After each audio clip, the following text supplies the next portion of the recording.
Today we are going to talk about the Battle of Finnsburg, reassess it. Some of the main characters in this section, this is a section told by the Skop in the margins of the main story of Beowulf. Nof, the Danish leader, Hildeburgh, his sister, she's married to Finn, Hengist, who becomes the leader after Nof is killed, and Finn, who is the leader of the Frisians. So what happens here is you have Hildeburgh, who is a peace pledge. She is married to the Frisian leader Finn to form an alliance between the Danes and the Frisians. Her brother, Nof, with his retainers, comes to spend the winter with Finn. This is not unusual. A lot of times, in these tribes, people would spend winters with other groups as a way to pass the time. And there seemed to be peace between these two groups. In winter, the rivers freeze. You can't really travel. Hopefully, you have enough food from the summer harvest to last you through the winter. So the groups come together, tell stories, feast, and just hang out, have a good time until spring comes. Well, somehow Nof and his retainers are ambushed in the mead hall they are staying at. Some evidence shows that it is actually Finn's mead hall. So they're staying in Finn's main mead hall, which is like the center of the civilization. So it's not burned down, but they're ambushed.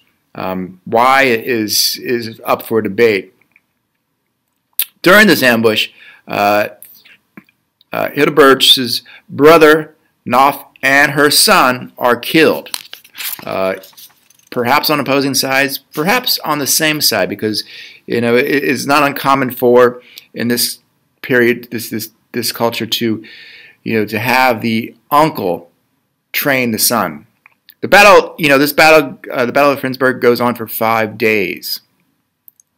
At the end, neither the Frisians nor the Danes have enough men left really to finish off another one. So there's a truce called. Finn, Hengist is the leader after Nof dies. He's the leader of the Danes. So Finn swears to treat the Danes as his own retainers. Hengist swears allegiance. Then there's a funeral scene, and you have this funeral scene with Hildeburgh's both her son and her brother being buried in the same pyre, with the same funeral pyre with treasure being put on them. This is the second funeral of the 4 funerals in Beowulf, and it comes about 1/4 into the book, which is actually important because each funeral is sort of centered. You got a funeral at the beginning, a funeral 1/4 in the book, a funeral 3/4 into the book, and a funeral at the end. So spring comes. So the Danes stay there for the winter, and it's not really a pleasant winter for them because they have to remember that their lord has been murdered, been killed in this ambush. Spring comes, the rivers unfreeze, and then a sword, Dazzle the Duel, is put into Hengist's lap, and it's a reminder to him or for him to get vengeance, to finish the weird guild, the blood, this idea of blood oath, the honor. He has to reclaim his honor as a Dane. So the Danes attack the Frisians. They kill Finn. They loot, the place, Finn's place, and burn it to the ground. Hildeburgh is taken back to Denmark, having lost her husband, her brother, her son, and ultimately being a failed peace pledge. She is a failure in almost all aspects of what it means to be a woman in this society.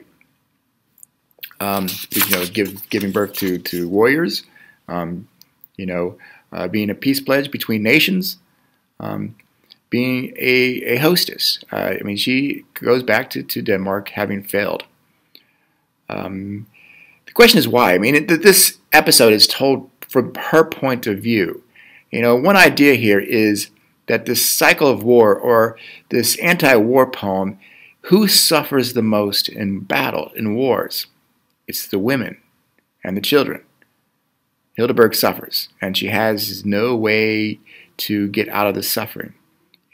Unlike the men in the society who have this honor code where they're supposed to go and get the weird guild or the blood payment or the vengeance, she cannot do that. So she mourns. J.R.R. Tolkien gave a lecture on this episode, which has been published into a book. His suggestion was that this battle is actually started by the Jutes. There's Jutes on both sides, both the Danish side and the Frisian side. And what happened is, like, the Danes, being so successful in war, have conquered the Jutes, which are their nearby neighbors, and subjugated them. Some of those Jutes pledge allegiance to Danes and become, loyal retainers. Others run away, escape, and are living with the Frisians. And so what happens, how this battle starts, is the Jutes themselves battling each other or start the conflict with each other, and the rest of the groups, both the Frisians and the Danes, get caught within this battle. They just got caught up in it. Again, the cycle of violence. The cycle of violence started by the Danes, having conquered and subjugated their neighbors, brings them into a war with those who have escaped that subjugation. They can't escape it. So when you question whether or not Finn in his ultimate wisdom attacked Noth, in J.R.R. Tolkien's point of view, he did not, and it's mentioned in the actual text that the Jutes many times that Hildeburgh had no loyalty or rights to worship the Jutes. That the Jutes were at fault for this actual battle in the text itself. The last thing is, to think about the difference between the fragment, the Battle of Finnsburg, and the Beowulf poem, the poem within a poem in Beowulf. There's the difference in one.